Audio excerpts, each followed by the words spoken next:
Yara naman, huwag ka na magalit. Matapos ka naming dalhin sa langit, ikaw pa tong... Ay, huwag mo nang inisin si Chong. Ako, baka mamaya seryosohin mo yung mga sinasabi mo. Sige ka. Mga demonyo kayo! Magpapayat kayo! Abat, talaga namang sumigaw ka pa. Inuubos mo talagang pasensya ko, ha? Gusto mo mamatay, ha? Eh di sige, mamatay ka na. Huwag kayong papasok sa pamamahay ko. Napakalakas ng itim na kapangyarihan na bumabalot sa inyo. Ang sumpa ng walang hanggang paghihirap at kamatayan na posibleng bunga ng inyong malaking kasalanan. May mga tao kayong nagrabyado. Umamin kayo. Ano kayo? Mga mamamatay tao? Hindi ako tumutulong sa mga halangang kaluluwa at higit sa lahat sa mga mapanlinlang at masamang tao na biktima ng barang. Hindi ikakabit ang sumpang yan ng walang malalim na dahilan. Nakikiusap kami. Tulungan niyo po kami. Wala kaming kasalanan. Hindi nga namin alam kung bakit kami nagkakaganito eh. Ang mga pako. Ano nangyayari sa mga pako? At itong ano... maawa ka. Ibalik mo sa normal ang mga ito. Napakabigat at...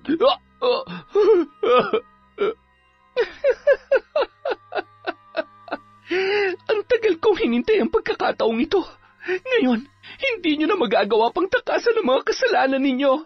Wala nang mas masaya pa na magdusa kayo sa loob ng kulungan habang nakakulong sa aking sumpa na magpapahirap sa inyo sa bawat segundo, bawat minuto, araw-araw. Taon 2010, Batangas. Patuloy pa rin ang pagbuhos ng malakas na ulan. 10 minuto bago sumapit ang 3:00 ng madaling araw ay nagising si Yara sa lamig ng tubig na tumutulo sa kanyang muka. Napabalikwas ang dalaga at nakiramdam sa paligid, sabay inabot ang flashlight at tiningnan kung saang butas na naman nagmumula ang tulong yon. Luma na at pinagtagni-tagni lamang ang yero na nagsisilbi nilang bubong at ang dingding naman ay yari sa mga lumang tabla at kawayan. Napakamot ulo na lamang ang dalaga nang makita ang panibago na namang butas sa kanilang bubungan. Ay, pambihira. Ang sarap-sarap pa naman sana ng tulog ko dahil malamig. Mamaya ako lang tatapalan yan. Nasaan na ba yung maliit na palanggana? Oh, ayan. Hindi ko alam kung saan inilagay ni tatay yung pantapal.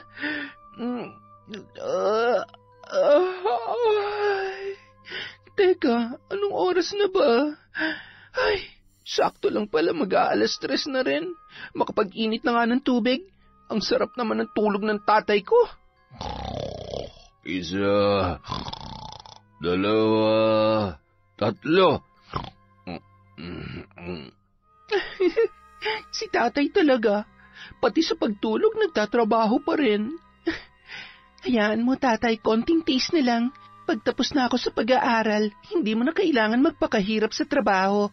Gagawin kong lahat para makalipat tayo sa mas maayos na bahay at makakapagpahinga na yung katawan mo sa pagbubuhat ng mabigat na bloke ng yelo. Mula nung siya ay nasa elementarya pa lamang, yun na ang trabaho ng kanyang tatay Dado. Dahil sa hirap ng buhay, iniwan sila ng kanyang ina. 7 taon pa lamang si Yara at sumama yun sa ibang lalaki. Hindi naman masisi ni Mang Dado ang naging pasya ng kanyang asawa dahil hindi niya natupad ang ipinangakong magandang buhay ng pakasalan niya yon. Itinago niya ang katotohanan yun sa kanyang anak na si Yara dahil ayaw niyang magtanim ng sama ng loob ang dalaga sa sarili nitong ina. Hanggang sa nasanay na silang mag-ama na sila lamang. Magkasama at magkasangga sa lahat ng pagkakataon. Pagkatapos mag-init at magtimpla ng kape, ay umupo na si Yara sa gilid ng katre ng kanyang ama. Tay, tatay, gising na po. Mag-5 na. Ano? Alas 5 na. Bakit naman ngayon mo lang ako ginising? Malilintikan ako nito kay boss. Nakakahiya. Tatay naman, masyadong nervyoso. Nagbibiro lang po ako. Mag-aalas 3 pa lang. Natimpla ko na po yung kape nyo at binilhan ko na rin po kayo ng tinapay kagabi. Ubusin niyo po yon para may lakas kayo sa pagbubuhat. Hahatiran ko na lang din po kayo ng tanghalian mamaya. Wala naman pong pasok ngayon eh. Ay, pambihira kang bata ka, oo. Kinabahan talaga ako ng husto. Siya, sabayan mo na ako magkape. Sige lang po, tatay. Babalik pa po ako sa tulog pagkaalis ninyo. Late na rin po kasi ako natulog dahil tinatapos ko po yung project ko. Inaantok pa nga rin po ako eh. Nagising lang ako dahil sa bago na namang tumutulo sa bubong. Sandali lang ho, tatay ah. Ihahanda ko lang yung damit nyo, bota, raincoat, dahil umuulan. Mahirap magkasakit. Bawal ang magkasakit sa pamilyang to. Salamat, anak. Yung pantapal dyan sa butas ay nandoon sa lalagyan ko sa ilalim ng mesa. Sige po, ako na pong bahala, tay. Kayang-kaya ko na po yan. Wala naman talaga akong masabi sa kabaitan at kasipagan ng anak ko. Abay, ako na yata ang pinakamaswerteng ama sa balat ng lupa. Higit sa lahat, ikaw ang pinakamagandang dalaga dito sa lugar natin. Siyempre naman po dahil napakagwapo kaya ng tatay dado ko. Matapos maihanda ang kailangan ng kanyang ama, ay umupo yun sa may mesa habang naliligo naman si Tatay Dado. Tumitili-tili pa si Mang Dado sa sobrang lamig ng tubig. Nang makatapos yun, ay agad namang nagbihis ng kanyang damit pang trabaho. Paglingon niya sa may mesa, ay napansin niyang nakatulog na ulit si Yara at hindi niya na inistorbo pa. Nagising ang dalaga habang tinatanggal ni Mang Dado ang taling lubid ng kanilang pinto nang papaalis na yon. Ano ba at masyado namang mahigpit ang pagkakabuhol ng taling ito? Tay, aalis na po pala kayo. Ako na po, tatay. Hinihigpitan ko po talaga. Mahirap na. Baka mamaya may magtangkang pumasok na pusa at kainin yung tinapay eh. Siya. Kaya naman pala. Naistorbo ko patuloy ang tulog mo. Okay lang po. Mag-iingat po kayo. Payakap naman muna sa mahal na mahal kong tatay. Basta pupunta lang po ako doon mamaya ha. Buti na lang, medyo humina na yung ulan. Ay, oo nga anak. Siya, aalis na si tatay. Mag-almusal ka na lang dyan, ha? Kumaway-kaway pa habang tinatanaw ang kanyang ama na naglalakad papalayo. Hindi naman kalayuan sa kanilang bahay ang pinagtatrabahuhan noon. Isinara niya ulit ang pinto, ngunit hindi niya na itinali dahil malapit naman ng magliwanag. Kumuha ang dalaga ng isang unan at tumungo sa may kusina. Doon ay muling nakatulog si Yara. Samantala, nang makarating naman si Mang Dado sa pagawaan ng bloke, ay agad niyang binuksan yon. Ipinagkakatiwala na kasi sa kanya ng boss nilang si Arnel ang susi ng pagawaan at maging ng bodega kung saan nakasilid ang iba pang mga kagamitan. Napapakamot ulo naman ang matanda habang inihahanda ang mga gamit sa paghahakot ng mga bloke papunta sa sasakyang ginagamit nila na nakaparada sa may tagiliran ng bodega. Sinimulan niya na rin ang pagkakalas ng bloke ng yelo sa hulmahan nito, ngunit wala pa rin ang dalawa niyang kasamahan sa trabaho na si Asyong at si Lito. Si Asyong ay kasabayan ni Mang Dado sa pagpasok sa nasabing trabaho mula pa nang magsimula ang negosyong yon ni Arnel. Si Lito naman ay pamangkin ni Asyong na dayo sa nasabing lugar. Palipat-lipat yon sa mga kamag-anak niya kaya wala ring permanenteng trabaho. Agad naman yung natuto sa tulong ni Mang Dado. Bukod sa mabait, natural na ang pagiging matulungin ng matandang lalaki kahit paminsan ay istrikto yon pagdating sa trabaho. Siya kasi ang lubos na inaasahan at pinagkakatiwalaan ng kanilang amo mula sa paggawa at pagde-deliver ng mga bloke ng yelo sa palengke. Siya rin ang humahawak ng pera at ireremit naman niya sa hapon bago siya umuwi sa kanilang bahay kung hindi nagagawi sa pagawaan si Arnel. Nung mga oras na yun, nag-uumpisa na sa pagkakalas ng bloke si Mang Dado. Nasa mahigit 50 bloke ang nade-deliver nila sa palengke araw-araw. Abat, napasarap yata ang tulog ni Asyong at Lito. Mangangalahati na ako rito ay hindi pa rin sila dumarating. Mukhang namimihasa na tong mga kasamahan ko. Ay, magandang umaga, Mang Dado. Ang agad nyo naman yata ngayon. Anong maaga alas 4 na. Sadyang huli lang kayong dumating. Kayo na maghakot nito papunta sa truck at nang makapag-deliver na tayo. Lito, mukhang inaantok ka pa. Alalayan mo yan si Asyong para walang mabitak na bloke ng yelo. Sige ho. Relax lang, Mang Dado. Matatapos din to.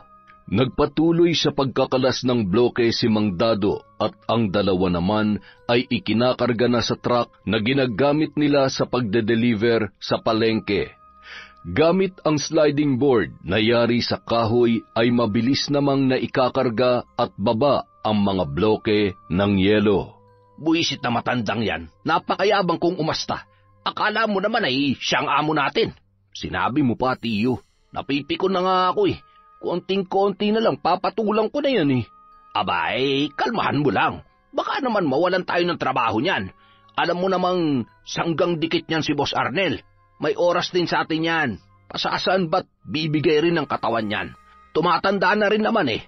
Pagdating ng araw, ako nang pagkakatiwalaan ni Boss o di kaya ikaw. Kaya kapag nandyan si Boss, magpakitang gilas ka na. Tsaka sakyan lang natin si Tanda para hindi makahalata. Oh, ayan. Dahan-dahan, Lito, ha? Nagdadabog ka yata eh. Abay, huwag naman sanang sasama ang loob nyo kapag sinisita ko kayo. Ang akin lang naman ay pantay-pantay ang pinapasahod sa atin, kaya dapat ay pantay-pantay din ang trabaho natin. Isa pa, napapadalas na kasi ang... Pasensya na ho, Mang Dado. Hayaan nyo, mula bukas ay aagahan na namin. Nakakahiya naman ho sa inyo. Naparami lang ho ng inom kagabi, kaya... Ay, siya, sige na. Ako'y hindi namang galit. Ilan na lang ba ang kulang? Binibilang nyo ba? 5 na lang ho. Tapos, lalarga na ho tayo. Agad na itinulak ni Lito ang kariton papunta sa truck at tinapik naman ni Asyong ang balikat ni Mang Dado. Mang Dado, pasensya na sa pamangkin ko ha. Bata pa kasi kaya minsan ay may pagkamakitid ang... Alam mo na, dumaan rin naman tayo sa ganyang edad. Medyo padamdamin at... Hayaan mo na. Tara na at nang makalarga na tayo. Si Asyong ang inutusan ni Mang Dado na magmaneho ng truck papunta sa palengke. Namamanhid pa kasi ang kamay ng matanda sa lamig at nangalay din ang braso nito dahil sa matinding lamig sa pagkakalas ng mga bloke. Nang makarating ang mga yun sa palengke ay kanya-kanya na silang baba at tulak ng kariton na kanilang ginagamit sa pagde-deliver sa mga nagtitinda ng karne, isda at iba pa sa palengke. Kanya-kanya naman ng abot ng bayad ang kanilang mga customer. Pagkatapos ay ireremit naman nila yon kay Mang Dado. Lito, naitabi mo na ba yung bayad sa panabis nating 5 bloke? Ayos na ho, Chong. May pambili na naman ho tayo ng alak at pulutan. Hoy, ano yan ha? Kayong dalawa, ginugulangan nyo na naman si Mang Dado. Aba, maawa naman kayo sa matanda. Aling baby naman. Baby, hinaan mo naman at baka may makarinig sa'yo. Hayaan mo't bukas ay may panabis kang 1 bloke sa amin. Nako, wag na. Idadamay nyo pa ako sa kalokohan nyo. Siya, lumayas na nga kayong dalawa at baka malasin pa mga paninda ko dahil sa pinaggagawa nyo.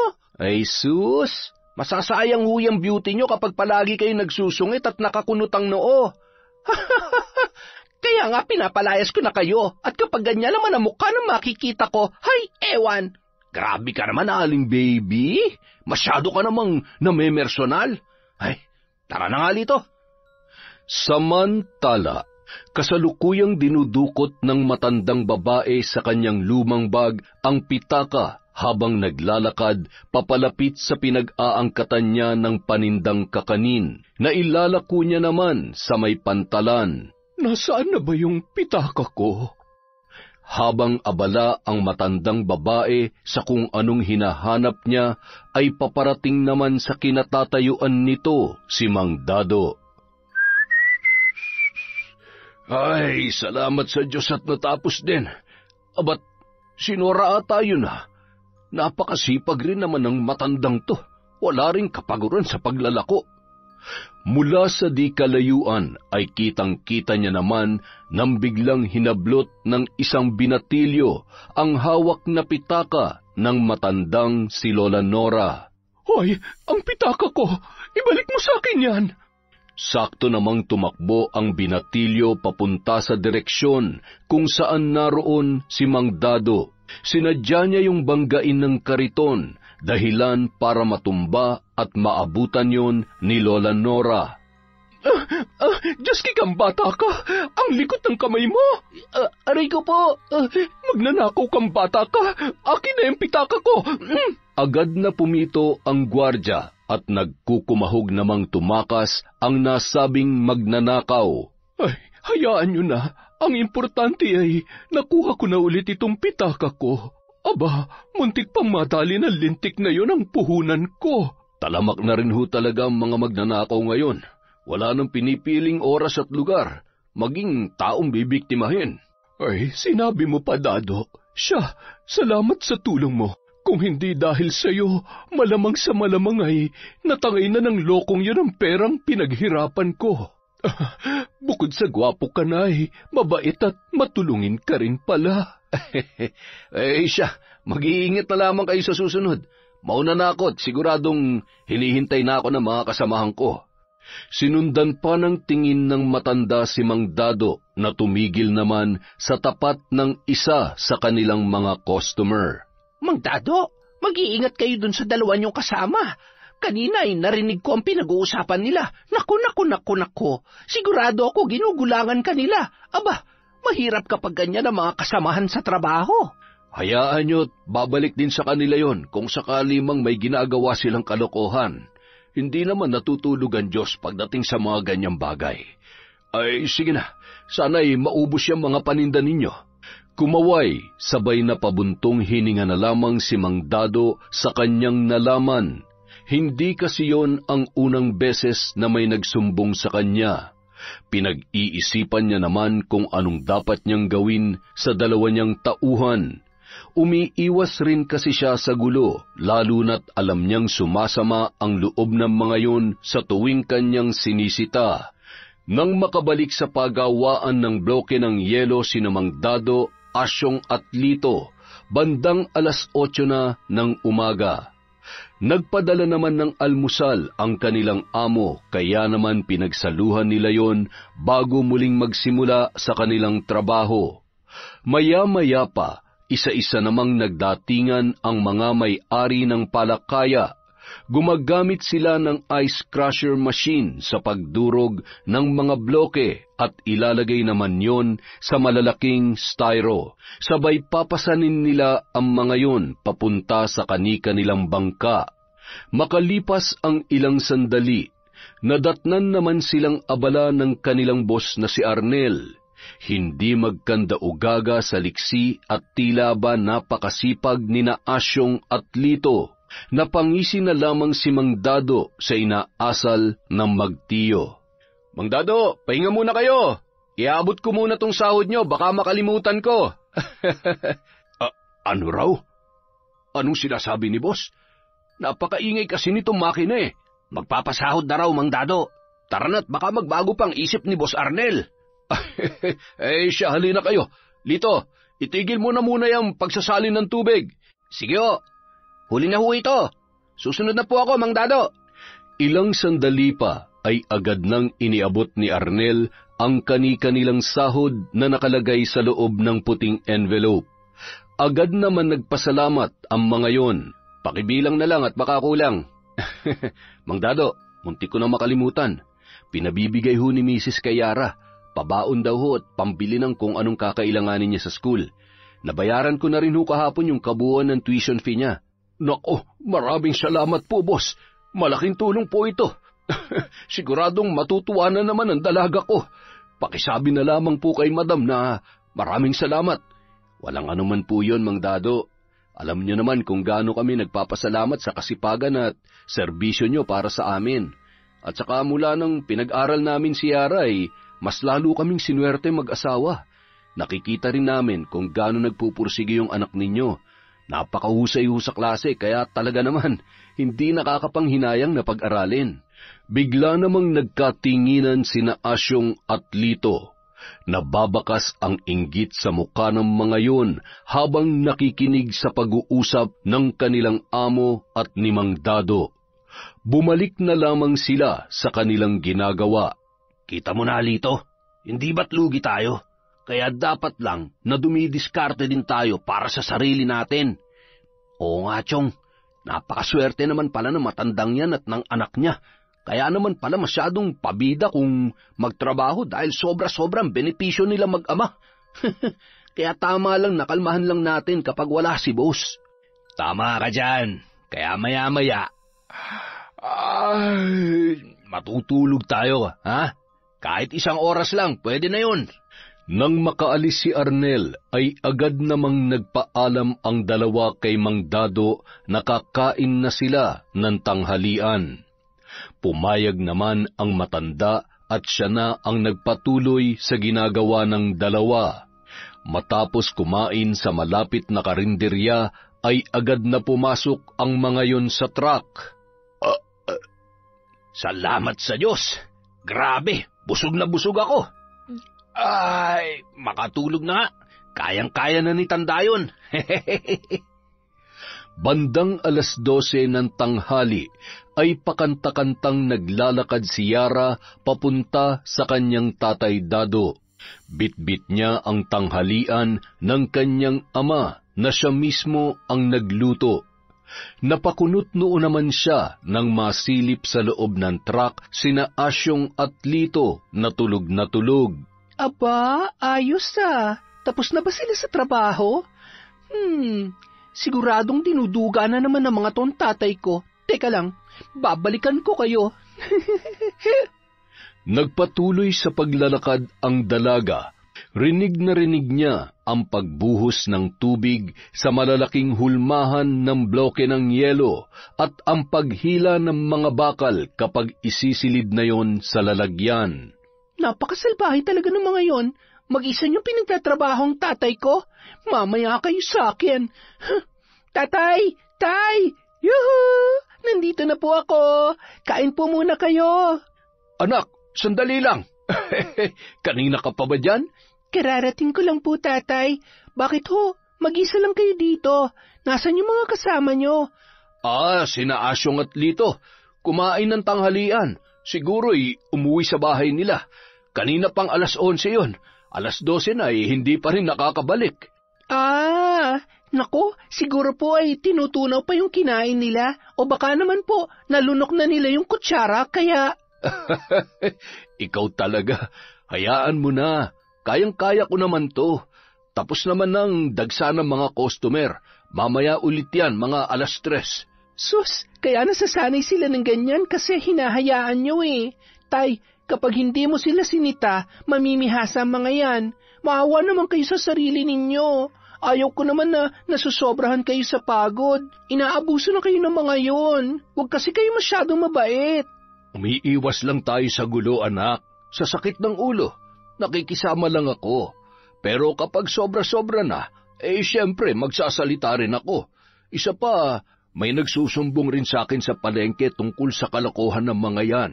Dinadaya nila ang bilang ng bloke para may kita sila maliban sa sahod nila. Ay. Kita nyo na? Naku, madadamay ka pa sa kalokohan ng mga yan.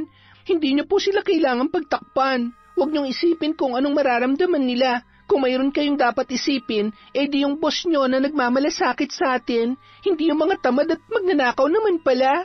Gusto ko lang makasiguro. Mahirap namang maniwala sa sabi-sabi lang, kaya gusto kong ako mismo makakita. Sabagay. Sige na po, kumain na kayo. Masarap yan, Tay, at paborito nyo yan. Ito po pala, Suman. Merienda nyo maya-maya. Binigay ho sa akin yan ni Lola Nora kanina. Aba, talaga namang nagkakasundo kayo ng matandang yun, ha? Opo, mabait po kaya siya. Tapos, naikwento niya nga po sa akin na tinulungan niyo siya kanina. Tay, pakiramdam ko. Yara, anak, pakainin mo muna ako bago mo ituloy ang sasabihin mo. Ay, nakong batan to baka masuka pa ako dyan. Sige po, kain na po muna kayo. Magpapahangin lang po ako sa labas at didiligin ko po yung mga halaman sa may tapat ng bodega. Nandun po ba yung hose ng tubig? Oo, anak, pero alanganin namang magdilig ng halaman at tanghaling tapat. Baka mamatay naman yung mga halaman sa gagawin mo. Hindi po yan. Alam ko na. Maglilinis na lang po ako dun sa tapat ng bodega. Medyo makalat. May walis din po doon, diba? Oo, anak. Siya, ikaw na ang bahala dyan. Hindi ka rin mapakali ng walang ginagawa May pinagmanahan ka nga talaga. Pasipul-sipul pang kinuha ni Yara ang walis at hose ng tubig sa may bodega at ikinabit yon sa gripo. Sarap na sarap kayo sa tulog nyo, ha? Habang yung tatay ko nagkakandakuba na sa pagtatrabaho, humanda kayo sa akin. Mga impakto! Matapos wisikan ng tubig ang semento na kalsada sa tapat ng bodega, ay winalis-walisan niya yon, sabay ngumisi at tumapat sa may bintana ng truck kung saan parehong nakanganga at humihilik ang magtiyo na sina Asyong at Lito. Tulong! Nalulunod ako! Chong, gising! Nananaginip ka! Ano nangyayari? Bakit basang-basa tayo? Anak na putya! Akala ko totoo na! Ay, nandyan po pala kayo? Nananadya ka ba? Hindi Mali ko ba naman na nandyan kayo? Sabi ni tatay, kumakain kayo Bakit kasi kayo natutulog oras pa ng trabaho? Ay, nagpapalibre lang yata kayo sa trabaho Habang yung tatay ko nagpapakahirap kanina pagdating ko. Baka gusto niyong isumbong ko kayo kay... Hoy, maldita! Umayos ka, ha? Itiko mo yung bibig mo kung ayaw mong... Ano, sasaktan niyo ako? Aba, bakit anong masama sa sinabi ko? Abusado kayo? Kung hinahayaan kayo ni tatay, pues ibahin niyo ako. Kaya ko kayong isumbong sa boss niyo. Abat, sip-sip ka rin pala katulad ng... Oh, ano nangyayari dito? Oh, ano nangyari sa inyo? Basang-basa kayo. Tay, inaaway nila ako. Hindi ko naman sinasadya mabasa sila. Tay, alam niyo po ba na... Yara, huwag ka na magalit. Nagulat lang kasi si Chong, kaya... Mang Dado, kararating lang po namin. Nagpahinga lang po kami dito saglit. Hay, mga sinungaling. Hay nako, tatay, tapos ka na po bang kumain? Oo, tapos na anak. Kunin mo na yun at umuwi ka na. Nakataas na naman yung kilay mo, oh. Napabuntong hininga na lamang si Yara at inirapan sina Asyong at Lito. Matapos makuha ang baunan na pinagkainan ng kanyang ama, ay nagpaalam na yon sa kanyang tatay. Tay, magpahinga ka rin muna bago magtrabaho, ha? Yung iba nga nakatulog na't humihilik pa kahit oras pa ng trabaho. Bye, Tay. Ingat kayo sa mga katrabaho nyo. Sa trabaho nyo pala. Napailing-iling na lamang si Asyong na nagpipigil ng inis sa dalaga. Ay, pagpasensyahan nyo ng anak ko. Ganyan lang yan magsalita pero mabait naman yan. Sinasabi niya lamang kung ano ang totoo at kung ano nakikita niya. Okay lang ho, Mang Dado. Kapag nagsusungit ay lalong gumaganda yung anak ninyo. Si Chong kapag nagagalit ay umayos ka, uupakan kita dyan. Oh, tama na yan. Balik na sa trabaho at mukhang napasarap nga ang tulog ninyo. Hindi naman na nakaimik pa ang dalawa, sabay napakamot na lamang sa kanilang mga ulo. Nang sumunod na araw, naging mas mahigpit si Mang Dado at hindi iwinawaglit ang tingin sa magtiyo. Sinabihan niya rin na siya na muna ang maniningil sa mga customer nila sa palengke. Masyadong mahigpit ngayon si Dado Nakakabwisit. Doble ingat na lang tayo, Chong. Ako nang sasaglit dun sa sukay natin. Matapos maningil ni Mang Dado, ay napansin niya naman si Lito na nagmamadaling pumunta sa may dulong parte ng mga nagtitinda ng isda. Sinundan niya yon at sumabay siya sa dumadagsang mga tao. Ayos! Salamat, boss! Sa susunod ulit! Akma nang ilalagay nun ang 500 sa kanyang bulsa nang biglang hawakan ni Mang Dado ang kanyang kamay. Mang Dado? Totoo pala ang sumbong sa akin ng mga suki natin dito. Ay, kailan niyo pa ginagawa to? Pasensya na, Mang Dado. Napag-utusan lamang po ako ni Chong. Paano kayo pagkakatiwalaan kung ganyan kayo? Napakabait ng amo natin tapos gumagawa kayo ng kalokohan. Tara na. Mang Dado, ako na hong nakikiusap sa inyo. Huwag niyo sana kaming isusumbong. Alam niyo naman ho kung gaano kaimportante sa amin ang trabahong ito. Umiling-iling at ngumisi lamang si Mang Dado, sabay tinapik sa balikat si Lito. Mababakas sa muka ng matanda ang pagkadismaya sa mga kasamahan niya sa trabaho. Halos buong maghapon ay hindi umiimik si Mang Dado. Hindi rin sila kinakausap at hindi rin sila minamanduhan sa kung ano ang mga dapat nilang gawin, katulad ng nakagawian nito para masigurong maayos at mapapabilis ang kanilang trabaho. Habang naglalakad pa uwi pagkatapos ng trabaho ay agad namang sumagi sa isip ni Asyong si Mang Dado. Ano mang problema ni Dado? Hindi na nga umiimik ay nakasimangot pa. Sarap upakan. Nagtrabaho naman tayo na maayos kanina. Baka mamaya kung ano pang isumbong niya kay boss, makakatikim talaga siya sa akin. Chong, may problema tayo. Ano kasi, nahuli ako kanina ni Mang Dado. Alam niya na pala yung tungkol sa pagpapalusot natin ng bloke. Ano? Anak nang, napakabobo mo naman. Paano nangyari yun? Bakit naman hindi ka nag-iingat? Nalintikan na, oo. Sigurado magsusumbong ang sip-sip na yun. Yun nga rin ang inaalala ko eh. Ay, baka bukas wala na tayong trabaho. Subukan niya lang. Talaga namang makakatikim siya sa akin at siguradong may kalalagyan ng pagiging sip-sip niya. Kapag ako napuno, idadamay ko pati anak niya eh. Huwag naman, Chong. Tsaka, kasalanan naman talaga natin eh. Anong kasalanan? Dumidiskarte lang naman tayo. Masyado lang siyang pakialamero. Kung hindi lang naman siya bida-bida, ako dapat ang pinagkakatiwalaan ni Boss Arnel eh. Mas malakas at mas magaling naman ako sa matandang yon, no? Samantala, matapos namang iabot ni Mang Dado ang perang kinita nila ng araw na yon, ay napabuntong hininga ang matanda. May problema po ba, Mang Dado? Boss, ayaw ko sanang sabihin ito sa inyo, kaya lamang ay nakukonsensya po talaga ako. At hindi na rin po kasi tama. Mukhang nagiging abusado na sina Asyong at Lito. Inilahad ni Mang Dado ang mga kalokohan ng dalawa, dahilan para magalit ang amo nilang si Arnel. Napakaraming matino na pwede nating ipalit sa kanila. Kung sinabi nyo ng mas maaga yan ay di sana. Siniguro ko lang po muna, boss. Mahirap namang basta na lamang ako magsusumbong sa inyo dahil sa sabi-sabi ng ibang tao. Boss, makikiusap po sana ako. Baka pwedeng wag nyo naman silang tanggalan ng trabaho. Humanap lang po kayo ng bagong kasama ko sa pagde-deliver doon sa palengke.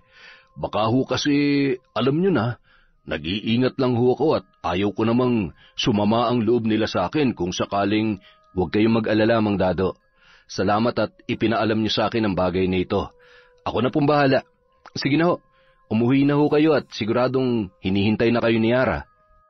Kinabukasan, nagulat na lamang sina Asyong at Lito nang pagdating nila ay nandoon ang kanilang amo. Ganitong oras pala kayo pumapasok? Hindi naman ho, boss. Nagkataon lang ho dahil... Sige na, magtrabaho na kayo. Sayang ang oras. Siya nga pala, may mga baguhang papasok bukas. Sila muna ang kasama ni Mang Dado sa pagde-deliver. At ako naman ang pipirmi at magbabantay dito. Gusto ko na rin mag-focus dito dahil mukhang napapabayaan ko na yata kayo dito eh. Tumangutango na lamang sina Asyong at Lito. Nababakas ang kaba sa muka ng magtiyuhin. Nababatid din nila na nagsumbong si Mang Dado sa natuklasan nito. Buong araw nasa tamang oras at maayos na nagtrabaho ang dalawa, ngunit hindi sila nag-iimikan man lamang. Hayop ka talaga, tanda. Humanda ka sa akin. Masyadong matabil yung dila mo. Panira ka ng diskarte. Maghintay ka lang at susurpresahin kita. Nagkamali ka ng binangga. Nang sumunod na mga araw, napirmi na sina Asyong at Lito sa pagkakalas ng mga bloke at paghahakot sa truck. Pagkatapos ay sila rin ang nagsasalin ng tubig sa mga hulmahan. Yung dalawang baguhan ang naging kasakasama ni Mang Dado. Bagamat mabait si Mang Dado at masunuri naman ang mga bago niyang kasama, ay mabilis din yung natuto at nakasundo ng matanda sa pagde-deliver sa palengke. Pagkatapos mag-deliver ay umuuwi na agad ang mga yun at maghahanap naman ng ibang pag-e-ekstrahan. Makalipas ang 1 buwan, paunti-unti nang nagiging mas madali at mas magaan ang trabaho. Tila nakalimot na rin ang lahat sa kanya-kanyang init ng ulo, hanggang sa sumapit ang kaarawan ni Mang Dado. Umaga pa lamang ay nagpabili na ang boss nila ng 1 kahon ng alak at nangakong magbibigay ng lechon manok na pulutan. Ayos, Mang Dado. Mahal na mahal ka talaga ni boss. Natatakam na kami ni Lito sa lechon manok mamaya. Mukhang gagapang ho tayo pa uwi nito ah. Aba, ako'y kontrolado na sa pag-inom, kaya ako nang bahala sa kwento mamaya. Isa pa, magagalit ang anak ko. Hindi ho yun. Kaarawan nyo naman. Siguradong mabait rin ho yung anak ninyo. Ano ibig mong sabihin? Mabait naman talaga si Yara at... Ay, yun nga ho ibig kong sabihin, kaya hindi ka pagagalitan nun. Kami na hong bahalang magpaliwanag sa kanya mamaya.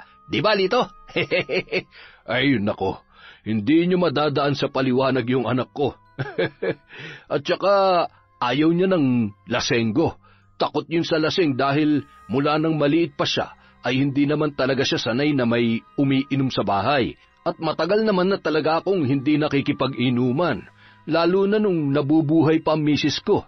Siya, tapusin na natin ang trabaho at nang mamaya ay makapag-happy-happy na tayo. Oo naman, sisiguruhin namin yan, Mang Dado.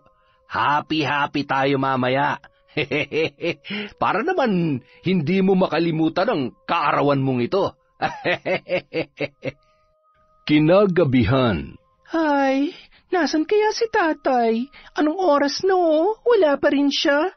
Malamig na tong pansit na niluto ko. Ay, hindi kaya... Baka nga umiinom sila. Naku, baka malasing yun. Buti pa, susunduin ko na. Habang naglalakad si Yara, ay natanawan yon ni Lito na noon ay umiihi sa may tagiliran ng bodega. Nagmamadali yung umihi pagkatapos ngumisi habang kinakawayan ang paparating na dalaga. Susunduin mo ng tatay mo, no? Malamang, alangan naman ikaw. Tay, tatay. Tatay naman eh. Oy, Yara, ikaw naman. Birthday naman ng tatay mo, pagbigyan mo na. Anak, uuwi rin ako maya-maya. Huwag kang mag-alala, hindi ako magpapakalasing. Sige na, umuwi ka na't may pasok ka pa bukas. Huwag mong alalahanin si tatay, kaya kong sarili ko. Sigurado kayo, tay? Ay, siya, sige, uuwi na ako. Huwag ka masyadong magpapagabi, kung hindi, babalikan kita dito. Ay, huwag na makulit. Huwag na ring lalabas at delikado. Baka mamaya ay may makasalubong ka pang luko-luko dyan. Ay, luko-luko?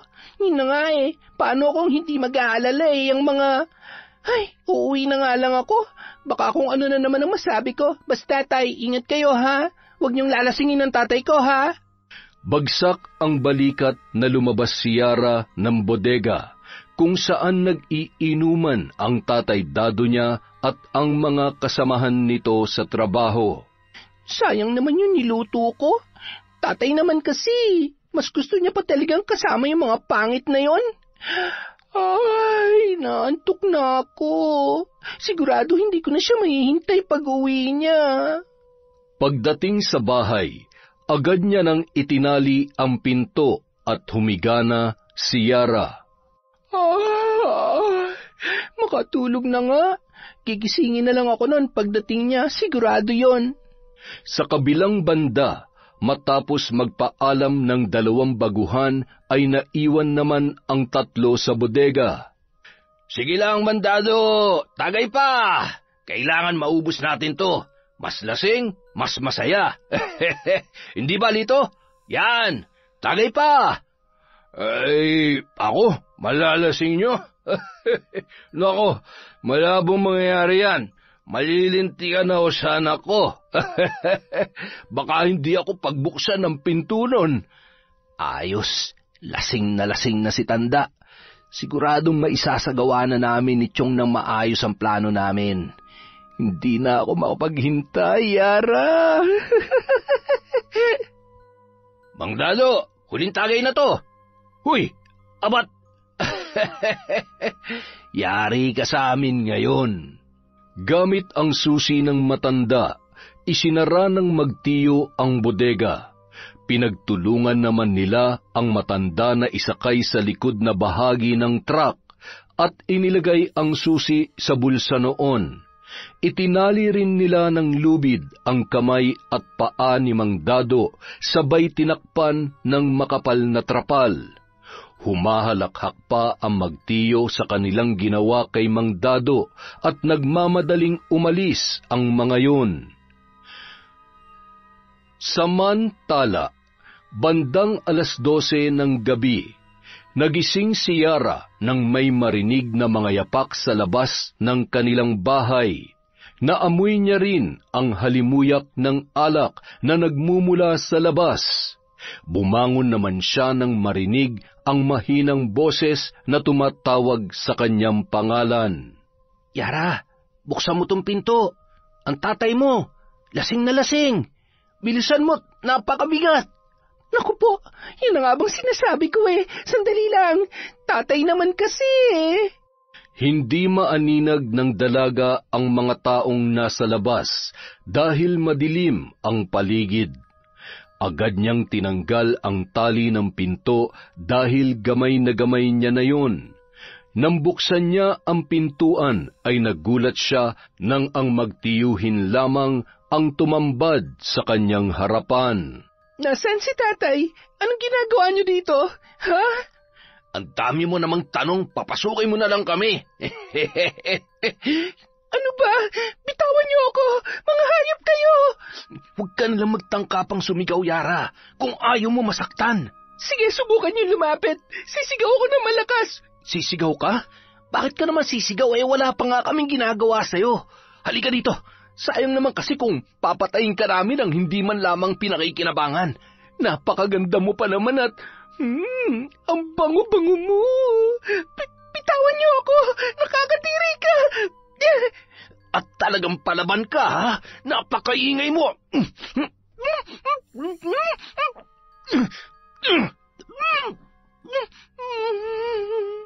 Kasabay ng pagtulo ng luha ng dalaga ay ang pagsigaw niya sa kanyang isipan. Habang walang awa siyang pinagsasamantalahan nina Asyong at Lito, pilit siyang humihingi ng saklolo sa kanyang tatay na nung mga oras na yon ay hindi pa rin nagigising sa labis na kalasingan. Matapos pagsawaan ng dalawa ang dalaga na noon ay wala ng saplot, nang hihina at tila ba gusto na lamang matapos ang kanyang buhay nung mga oras na yon, dala ng pandidiri at awa sa kanyang sarili.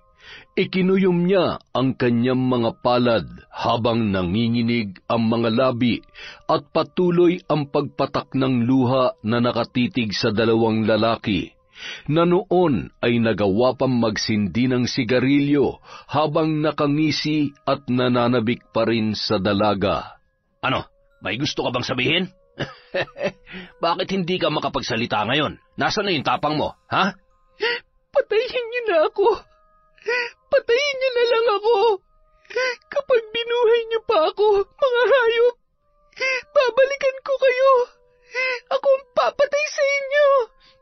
naman. Huwag ka nang magalit. Matapos ka naming dalhin sa langit, ikaw pa tong... Ay, huwag mo nang inisin si Chong. Nako, baka mamaya seryosohin niya yung sinasabi mo. Sige ka. Mga demonyo kayo! Magbabayad kayo!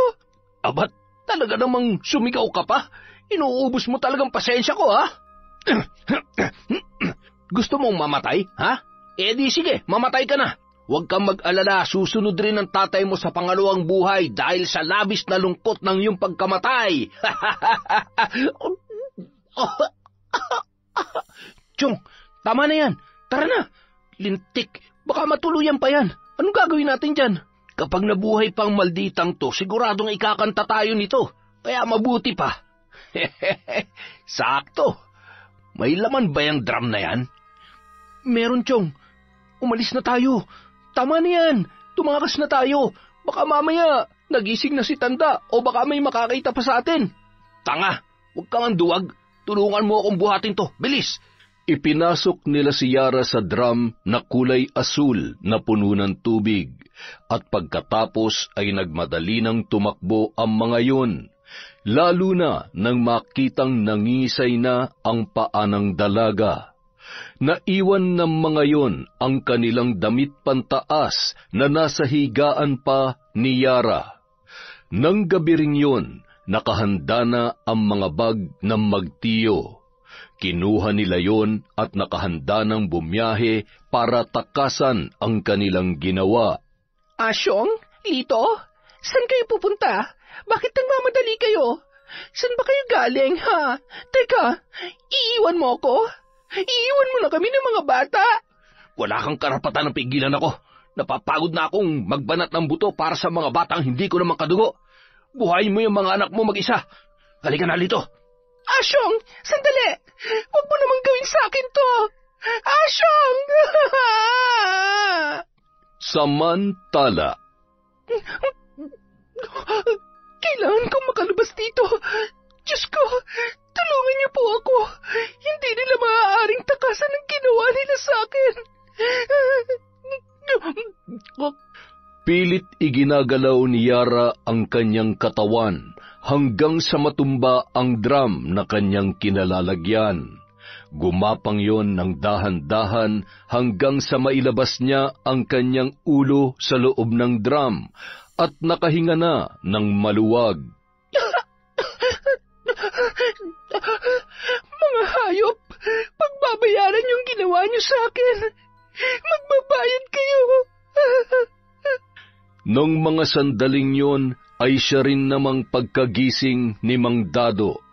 Wala siyang makitang liwanag at naliligo na rin siya sa pawis. Hindi ako makahinga na maayos. Nasaan ako? Bakit nakatali ang mga kamay at paa ko? Sino may kagagawan nito? Mukhang napagtripan ata ako ng mga lukulukong yun ah. Tulong! Tulungan niyo ako! Nung mga oras na yon, wala namang dumaraang tao, kaya pilit namang iginagalaw ng matanda ang kanyang katawan hanggang sa siya ay makabangon na. Isa namang binatilyo ang dumaan noon at natanawan niya mula sa malayo. Tinawag niya yon at tinulungan si Mang Dado na kalagan ng tali ang kanyang kamay at paa. Sino pong may gawa nito sa inyo? Malamang sa malamang yung mga lukulukong kasamahan ko. Sila naman ang huli kong kasama eh. Nako, anong oras na ba? Sigurado nag-aalala na ang anak ko. Siya, salamat sa tulong mo, iho. Kailangan ko munang umuwi sa bahay. Wala talagang magawang tama tong sina Asyong at Lito, oo. Ay, kaawaan nawa kayo ng Diyos sa mga pinagagagawa ninyo. Habang naglalakad si Mang Dado, ay may 3 kalalakihan na tumatakbo papalapit sa kanya at natatanawan niya rin ang iba pang mga tao na nasa tapat ng kanilang bahay. Mang Dado, buti na lang ho, umuwi na kayo. Bilisan niyo na ho dahil ano ba nangyayari? Bakit nagkakagulo sa tapat ng bahay? Si Yara ho. Ano nangyari sa anak ko? Napatakbo habang nanginginig ang buong katawan dahil sa takot na nararamdaman niya nung mga sandaling yon. Nadatnan niya ang ilang mga kababaihan sa loob ng bahay na siyang nag-aasikaso kay Yara. Ang tanging nakapulupot sa katawan ng dalaga ay ang kumot nito. Basa at magulo ang buhok. Nanginginig pa rin sa lamig at takot. Mababakas sa muka at braso ang mga pasa at sugat na nagpapatunay ng matinding pinagdaanan. Sino may gawa nito? Yara, anak, magsalita ka. Sino may gawa sa'yo nito? Tay,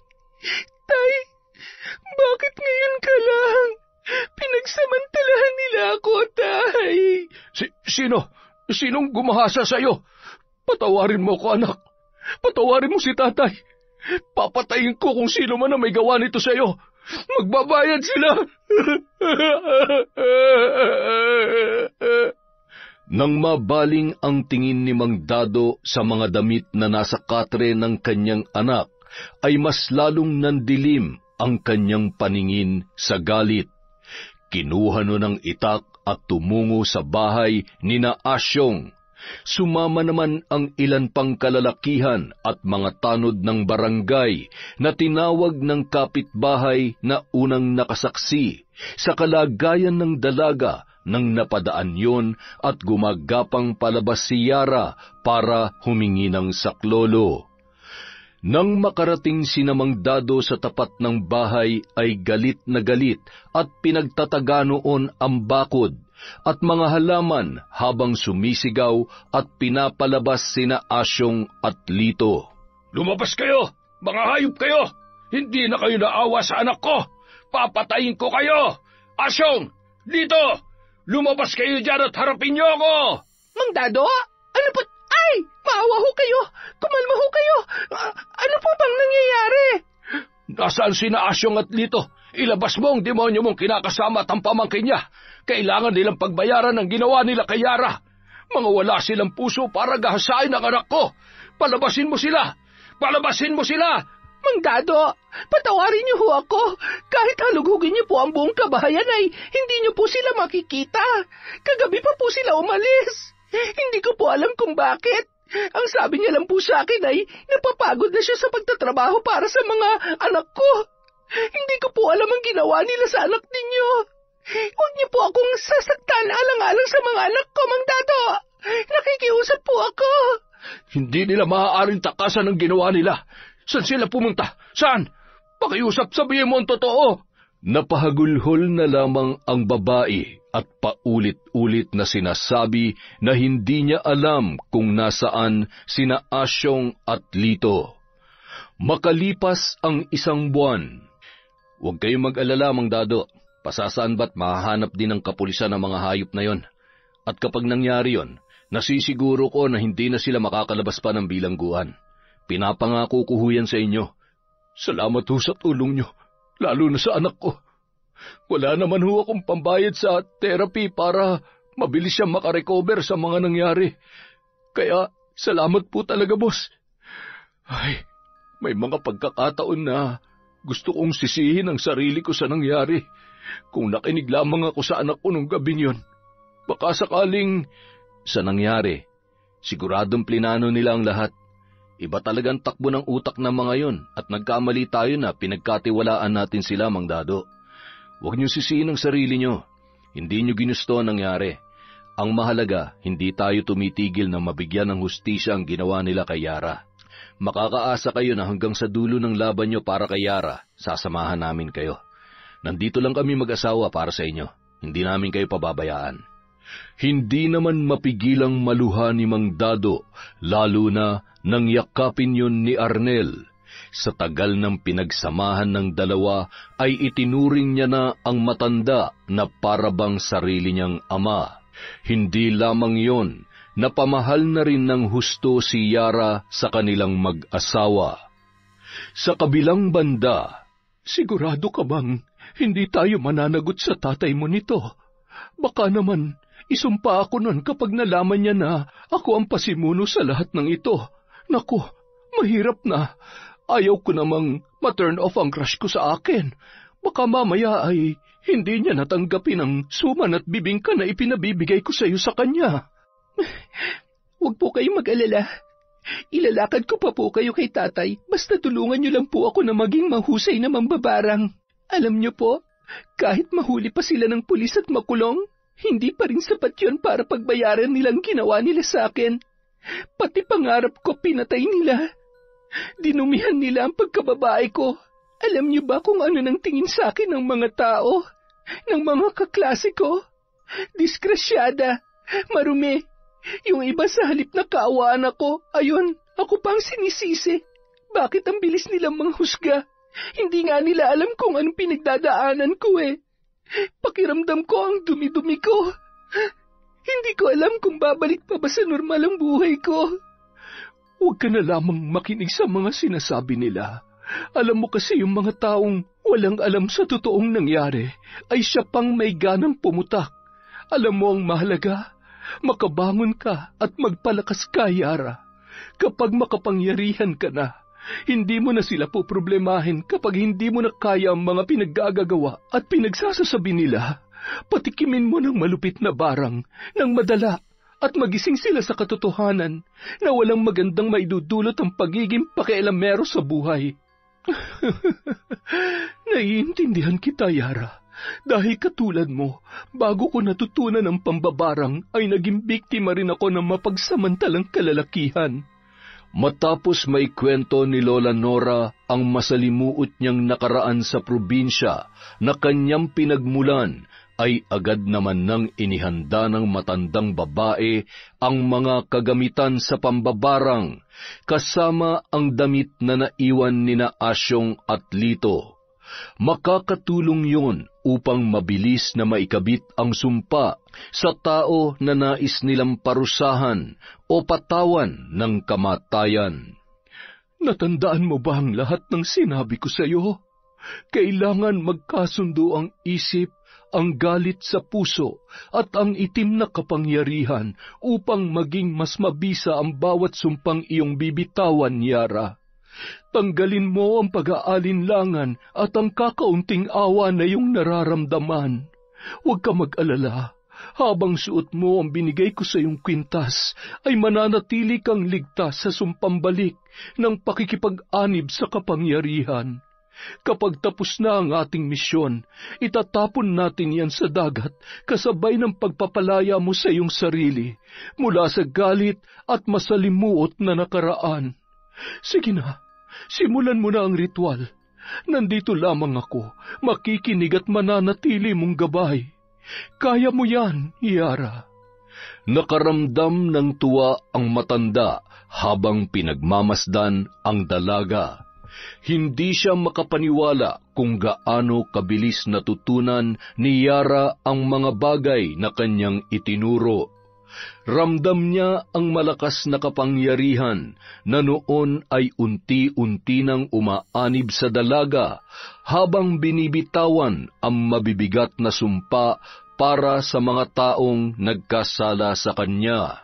Kasing init ng nagbabagang impyerno ang mararamdaman ninyo.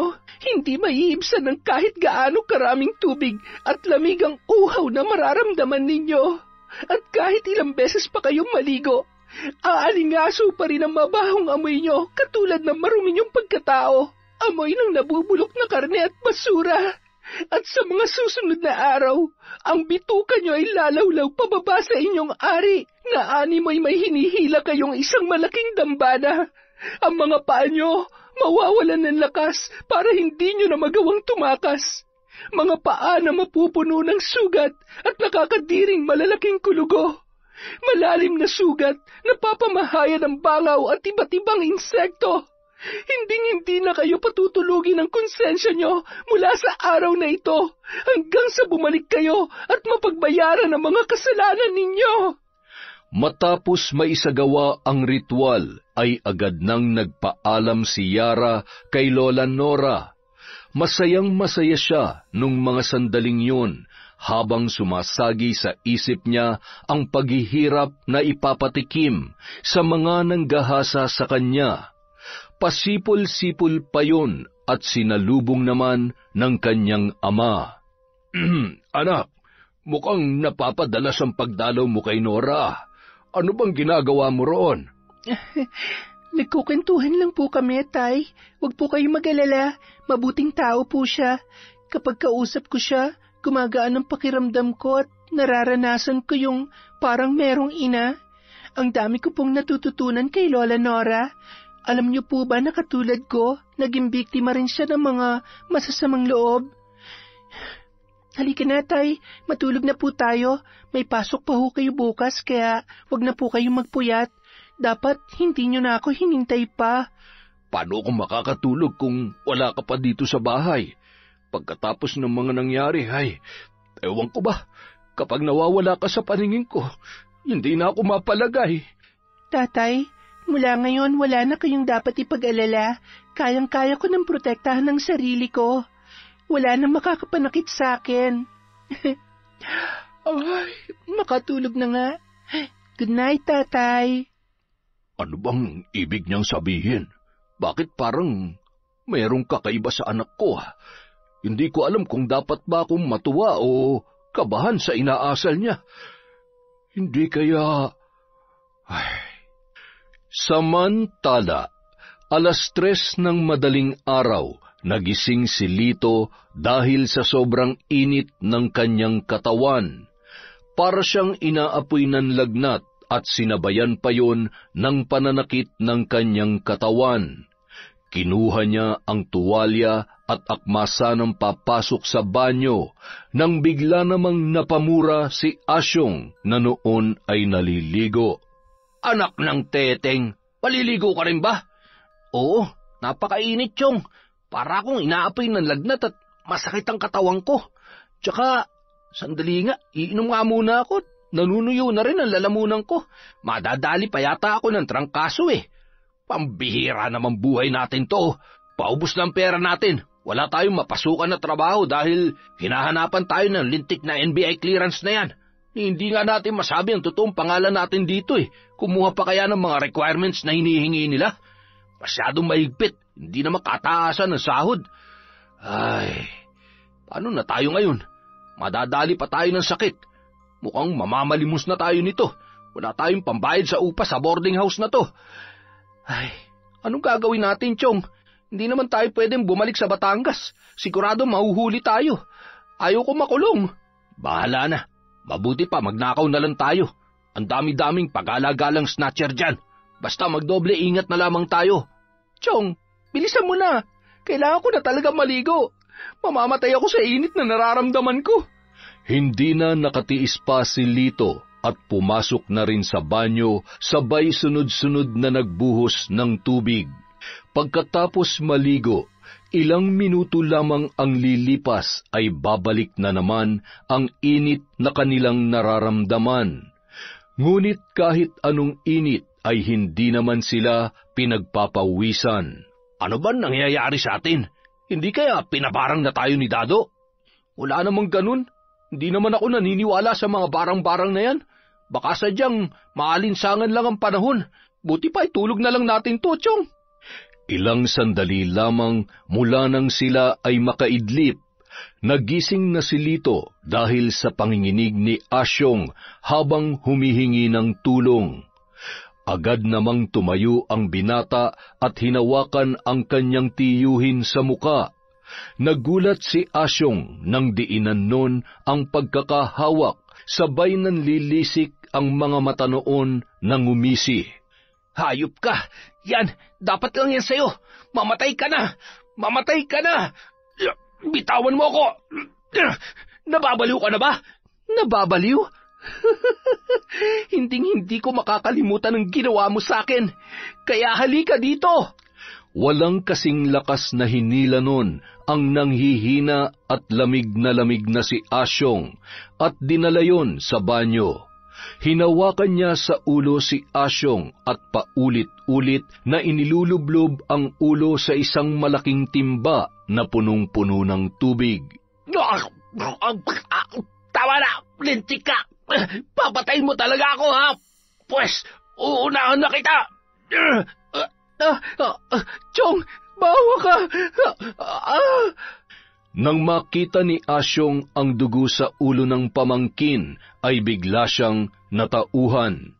Maya-maya, Napalingon silang pareho nang biglang bumukas ang pinto ng banyo at nakita nila ang isang babae na duguan ang muka, humahalakhak, sabay itinuro silang dalawa. Mamamatay kayo! Mamamatay kayo! Pagbabayaran niyo ang lahat, tandaan niyo yan! Hinawakan sila sa leeg ni Yara at walang kasing lakas na sinasakal ng walang kalaban-laban, katulad ng ginawa nila sa dalaga hanggang sa nawalan sila ng malay. Ngunit ang kahindik-hindik na mga bulong sa tenga ay kanila pa ring naririnig. Kinaumagahan, nagtataka sila nang magising sa loob ng banyo. Nakasubsob pa ang muka ni Asyong sa maruming inidoro. Buwak! Anong ginawa mo sa akin, ha? Anong ginagawa natin dito at... Teka, bakit ka umiyak, ha? Chong, nakita mo ba siya? Sabihin mo, nakita mo rin siya, hindi ba? Buhay pa siya. Buhay pa si Yara at papatayin niya tayo. Tama ka. Papatayin niya tayo. Pero bago niya magawa yun, kailangan nating gumawa ng paraan. Mukhang tama ang hinala ko dito. Binabarang tayo. Alam ko dahil minsan nang napaglaruan ng mga hayop na mambabarang ang tatay ko noon. Paano? Saan tayo maghanap ng albularyo sa lawak nito, Maynila? Isa pa, wala na nga tayong pera, di ba? Kailangan natin umuwi ng Batangas. Doon may kakilala kong albularyo na makakatulong sa atin. Kailangan matanggal ang barang na ikilabit sa atin, kung hindi, pareho tayong mamamatay. Ibang gumanti ang mga mambabarang. Ibig sabihin, si Yara, mambabarang? Hindi ko alam at hindi na importante pa kung siya nga o kung may inutusan siya. Ang kailangan natin ay mapawalang bisa ang sumpa bago pa mahuli ang lahat. Ibenta natin ang mga natitira nating gamit dito. Basta may pamasahe lang tayo at saka na lang ulit tayo didiskarte pagbalik natin dito sa Maynila. Sa karatig bayan naman yon, kaya hindi naman siguro tayo mahuhuli ng kapulisan. Kinahapunan, matapos maibenta ang ilan nilang kagamitan para sa kanilang pamasahe at makabayad sa renta sa kanilang pansamantalang tirahan, ay bumiyahe na sina Asyong at Lito, papunta sa lugar ng albularyo na natitiyak nilang makakatulong sa kanila. Sa kabilang banda, habang nagwawalis si Lola Nora sa tapat ng kanyang bahay, ay napatigil yon nang makita si Mang Dado na noon ay papasok sa kanyang tarangkahan. Ay, Diyos ko po, bakit ba naman ako kinakabahan ng ganito? Ano kayang pakay niya rito? Aakyat na ba ng ligaw itong si Dado? Ay, masyado ka naman yatang masaya, Nora. Didiretsahin na kita. Nandito ako para tanungin kung... Ikaw naman, kailangan mo pa bang tanungin kung gusto kita? Alam mo naman siguro yon mula pa nung una tayong nagkita, Dado. Naalala mo pa ba? Ay, Jesus Mariosep, kilabutan ka nga sa sinasabi mo, Nora. Ano ka ba naman? Matatanda na tayo ay... Ang ibig kong sabihin ay ang tungkol sa pagpunta-punta rito ni Yara. Nararamdaman ko na may kakaiba kayong ginagawa dahil nitong mga nakaraan ay may nagbago sa kinikilos niya. Sabihin mo nga sa akin, ano ba talagang nangyayari sa kanya? Nakakainis ka naman, Dado. Siya, sasabihin ko na. Tinuruan kong mambarang ang anak mo dahil bukod sa mapilit siya, ay dapat lamang yun para makaganti siya sa mga manyakis na yon. Huwag ka mag-alala, hindi siya mapapahamak dahil ang kwintas na pinasuot ko sa kanya ang magsisilbing proteksyon niya. Isa pa, alam ko ang ginagawa ko at hindi ko siya pababayaan. Siguruhin mo lamang, Nora, dahil kapag may nangyaring masama sa anak ko, hindi ko alam kung wala kang magandang sasabihin, umalis ka ng gurang ka. Sige na, masyado ka nang mapanakit ng damdamin. Barangin kita dyan eh. Kahit barangin mo ako, hindi pa rin ako makakapayag sa gusto mo. Akala mo ba hindi ko alam na sinusuhulan mo ang anak ko? Hindi ko ipagpapalitang na mayapa akong misis sa isang mambabarang. Che, umalis ka na. Akala mo ba pipigilan kita? Kung hindi pa ako tumanda ng ganito, hindi sana ako mabo-broken-hearted.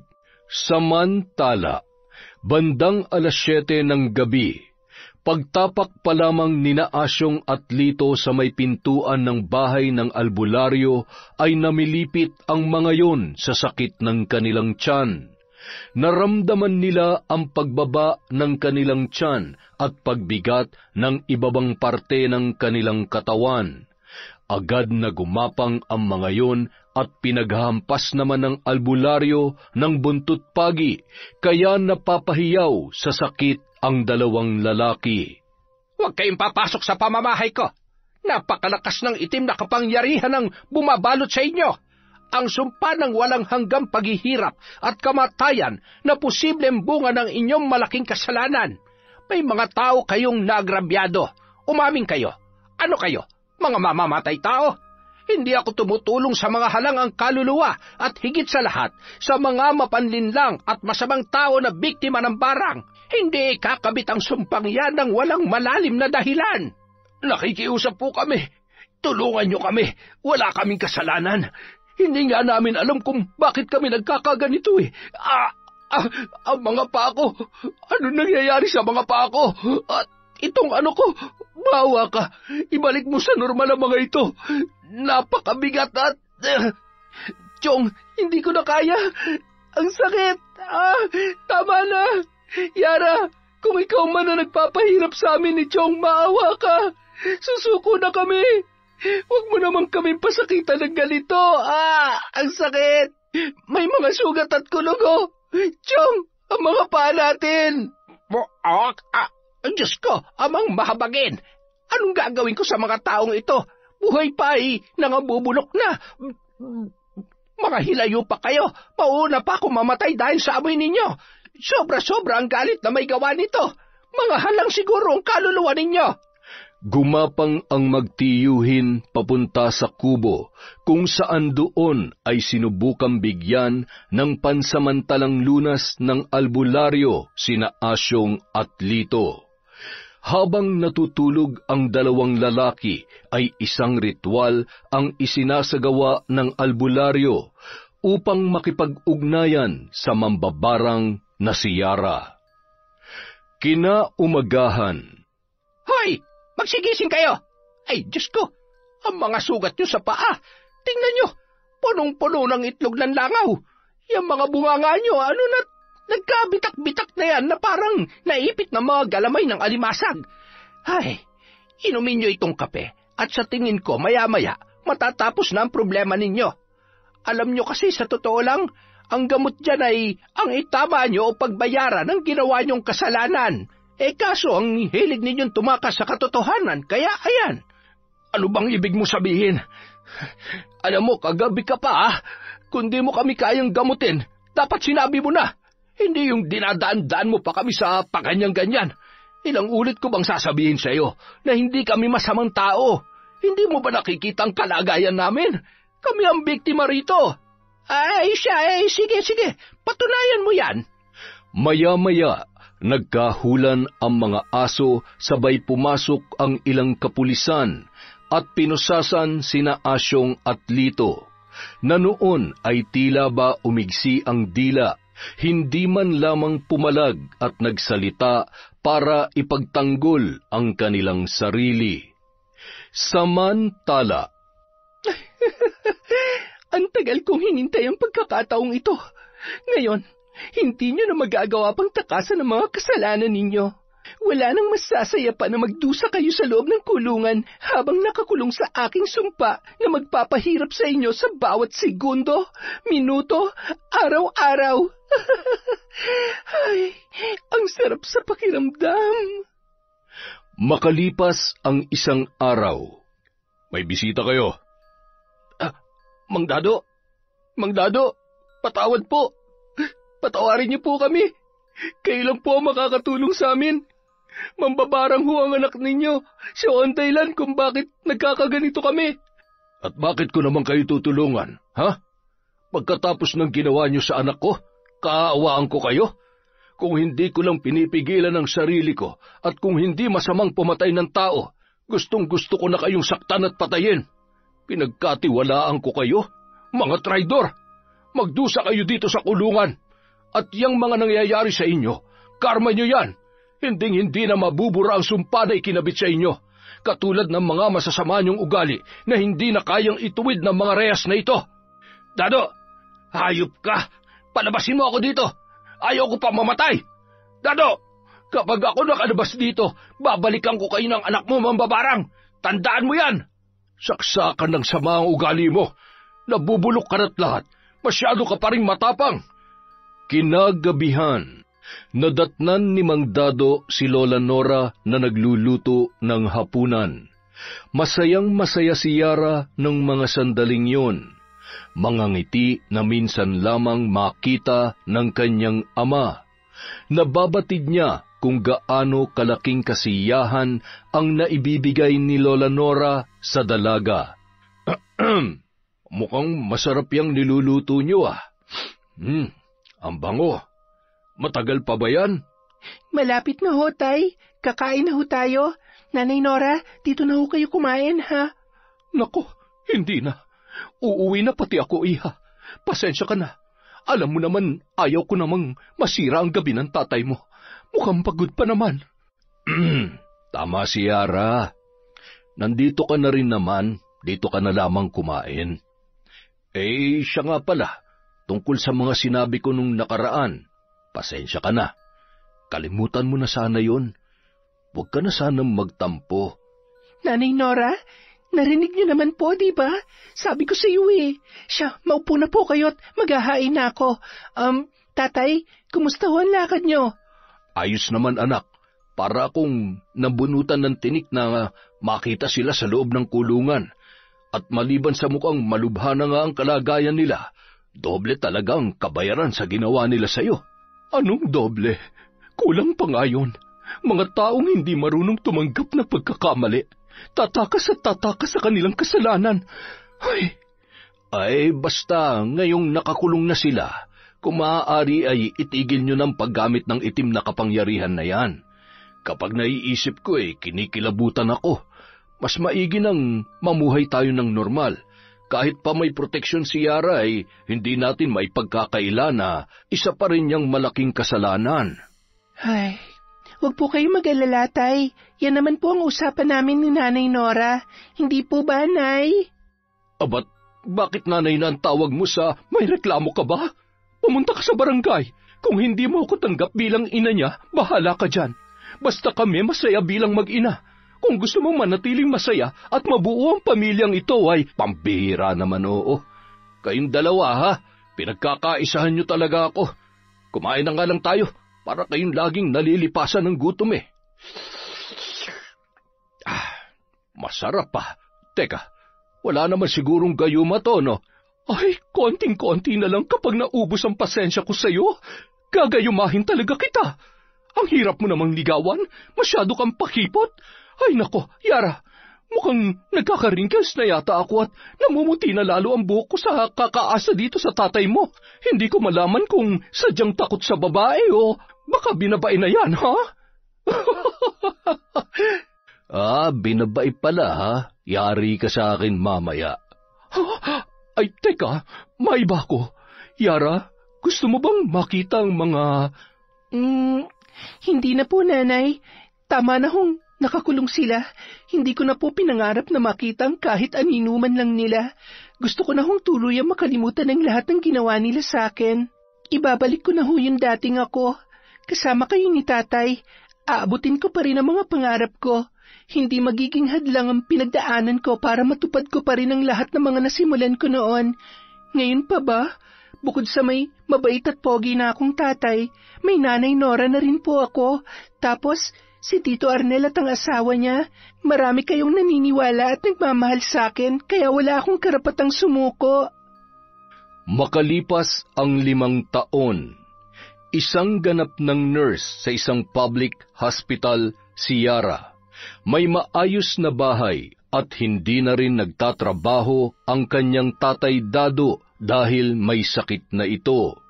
Walang pasok noon ang dalaga at nataon na kaarawan ng kanyang pinakamamahal na ama. Mayroon silang isang katulong na nag-aalaga kay Mang Dado at nag-aasikaso ng mga gawaing bahay kapag may pasok si Yara. Kaya naman ng araw na yun, abala sila sa pagluluto ng pagkain na handa para sa kaarawan ng kanyang ama. Masyado ka namang abala, anak. Naghanda ka pa wala naman tayong bisita. Mapapanis lamang ang mga yan. Tatay, malay nyo naman may bisita kayo. Malay nyo, bumalik na si Nanay Nora. Hindi na babalik yun. Asa ka pa. Masaya na yun sa Sikihor at malamang sa malamang nakalimutan niya na ang kaarawan ko. Sus, aminin, namimiss nyo siya, no? Kayo kasi, lagi nyo na lang siyang inaaway. Alam nyo namang matampuhin yon. Ay, teka, nandyan na po pala si Sir Arnel at ang asawa niya. Tuloy po kayo. Maligayang kaarawan, Mang Dado. Napakagandang lalaki niyo pa rin po kahit hindi na tayo makapagbuhat ngayon. Magpalakas kayo at nako, hindi pa tayo nagkakaapo dito kay Yara at mukhang wala rin yatang boyfriend. Ay, wala pang ipinapakilala. Siguro takot makaliskisan. Hindi bali ng tumandang dalaga yan. Huwag lamang maloloko at masasaktan yang si Yara. Tatay naman, masyadong stricto. Teka, mukhang... Nanay? Nanay Nora? Salamat at nakarating kayo. Alam niyo po ba, kanina pa kayo hinahanap ni tatay. Sabi niya namimiss niya na raw po kayo. Abat, hoy, wala akong... Shh! Tatay naman, sumakay ka na lang. Baka mamaya magtampo na naman yan. Sige ka. Nagagalit ka pa rin ba, sweetie? Sorry na. Ikaw naman kasi, huwag ka na mag-alala, hindi na kita iiwan ulit. Namiss ko naman itong napakapoging boyfriend ko. Ay, teka, may bisita ka pa yatang paparating. Nakakotse at, sino yung gwapong yan? Sandali lang ho. Tuloy ka, Kent. Ikaw na lang ang hinihintay namin. Ang gwapo naman niyang kasama mo, Yara. Hindi mo naman sinabi na may irereto ka sa aking bago. Parang gusto ko nang makipaghiwalay dito sa topakin mong amay Sweetie, hindi dahil sa hindi ako nakakalakad na maayos ngayon ay hindi ko kayang bangasan ng mukhang gwapo na yan. Abat, nandito lang ako nagagawa mong... Ito namang sweetie ko. Nagbibiro lamang ako. Kung hindi ako nagkakamali ay siya ang boyfriend nitong anak natin. Magandang araw ho. Ikinagagala ko po kayong makilala. Tama ho si nanay. Ako nga po ang... Siya po ang magiging asawa ko at tatay ng batang nasa sinapupunan ko. Tubig! Bigyan niyo nga ako ng tubig! Ay, Sus Mariosep, sweetie, huwag kang mamamatay. Sasampalin kita dyan. Mang Dado, uminom ho kayo. Hinga ho na malalim. Salamat. Lumapit ka nga dito. Pogi ka naman, mabango at gusto ko lang malaman mo na hindi kita binibigyan ng karapatan na lokohin at saktan ng anak ko.